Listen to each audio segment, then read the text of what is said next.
Всем привет! Вот все жалуются на проблемы с экологией в Кыргызстане. А это не проблема. Это, знаете, это военный тактический ход.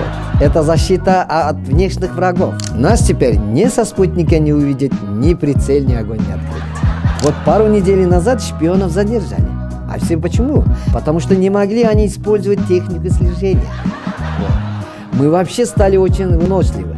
После такого смога мы теперь переживем любую химическую атаку без противогаза и даже не чихнем. У нас военные теперь митинги не знают, как разгонять на нас слезоточивый газ. Не действует. Наоборот, даже бодрости придает. Кайфуем от этого. А дерево знаете, зачем у нас вырубает? А чтобы враги за ними спрятаться не могли. Вот гаишникам тоже сейчас настроение. Вообще тактика кыргызов интересует многие страны. Все хотят научиться жить как мы. Вот у американцев уже есть первые результаты обучения у нас. Вчера захватили здание Конгресса. Все, мы уже показали всему миру, что теперь миром правит народ.